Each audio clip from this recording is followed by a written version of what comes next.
unicorns, welcome back to my channel, Thrive with Lou. If you're new here, my name is Anna Luna. I am a musician, a teacher, a healer, manifesting my best reality. Let's be friends on all the socials. Just search my handle below. And make sure to check out my Vocal Warmies Friday, every Friday at 2 p.m. Pacific Standard Time, where I go live on Instagram and show you how to be a stronger singer. You can also stream all of my original music on all major streaming platforms. Just search Anna Luna. All right, so on today's episode of I'm gonna grab my little jacket. Okay, so on today's episode of Best Teacher Ever, we're going to be talking about asking for what you are worth.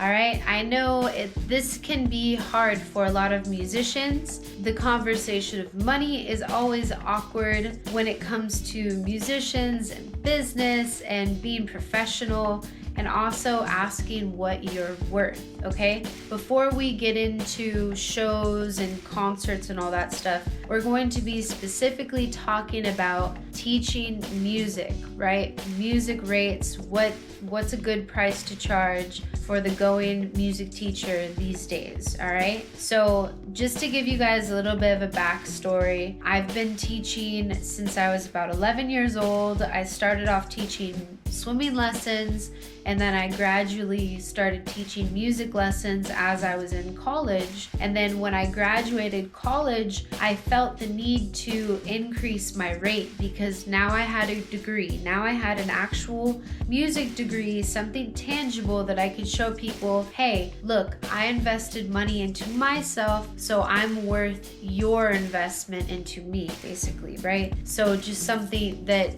could back up my knowledge and skills, basically. Now, granted, I had no intention on being a music teacher right out of college. I was a performer. I'm still a performer. I love to perform. I love to go to shows with huge crowds and feel that energy. It's just so amazing and indescribable and incomparable. So I had no intention of being a music teacher right out of college. That was probably one of the last things I wanted to do.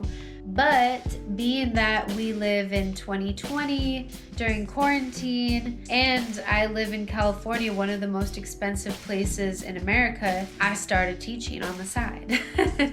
It seemed wrong to deny myself that option just because it was something that I didn't want to do, right? It was something I wanted to get away from. But then as I've gotten older, I've realized that although I am a performer at heart, I'm also a teacher. Like, I've been a teacher in another life before this. That's why I'm so good at teaching other people music. That's why I'm so good at conveying information to people, because I'm just able to absorb information and then give it back to people in a way that makes sense to me, which a lot of people relate to. So like I said, I had no intention in becoming a music teacher right out of college. I had been charging a specific rate for years because I felt like I was only self-taught. I couldn't be charging more than what I was charging because I was self-taught. I didn't have any,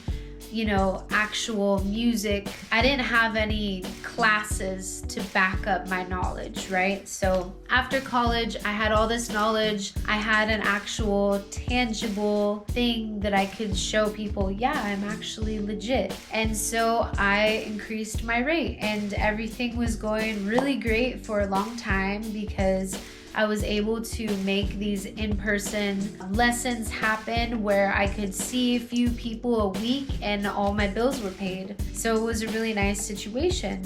But now with all the COVID stuff, that's like a whole nother can of worms, right? So before we get into talking about that, sip of water. When you are setting your prices, make sure that you consider where you are at with your own artistry. Are you an amateur? Have you sought professional instruction? Have you been self-taught?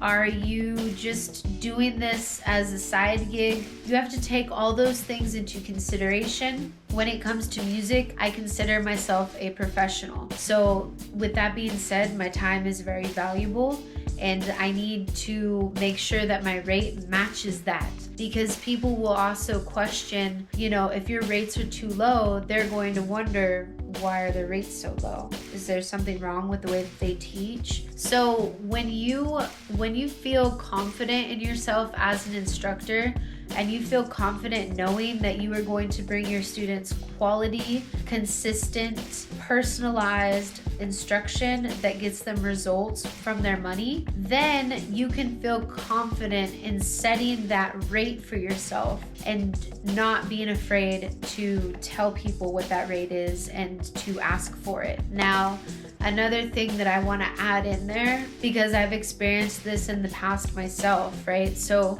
people will schedule with you, and then what happens if they don't show up? What happens if they cancel on you within 24 hours of when their supposed lesson was going to happen? What happens if they cancel on you within a 24-hour period?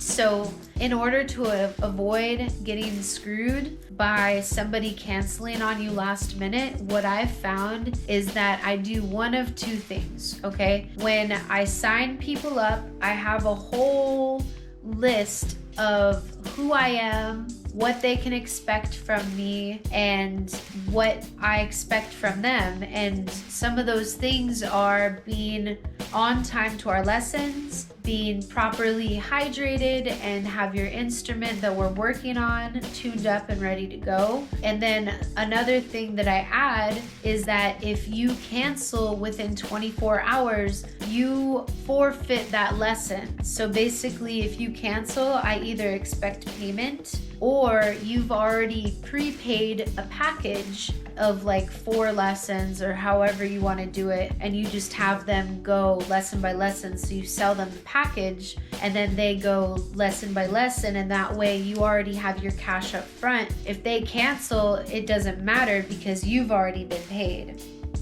So I've had to instate that policy because I've had people cancel on me in the past, and it really messes with, somebody who's self-employed, somebody who's running their own business, or somebody who's relying on that lesson. I didn't want to have to be in that pinch where I was relying on each lesson. I wanted to just make sure that I could give my best and give my all to each experience with my student, and that way the money thing is taken care of and out of the way up front, and everybody's cool with the situation, the arrangement. So yes, I hope you guys learned about the importance of asking for what you're worth, and make sure that you don't let people pigeonhole you. Make sure that you go in there confidently with your number, knowing that you will not settle for less because you deserve it. You've worked hard, you've come all this way, and you're ready to bring quality lessons to people who need them. So make sure that you ask what you're worth. Thanks again for watching this episode of Lunicorn Thoughts. Thanks again for watching this episode of Best Teacher Ever, where we talked about knowing your worth and being comfortable and confident with asking for it. I hope you guys got as much out of it as I did. Please comment below and tell me if you have any questions, or if there was anything in particular that you really liked about this video.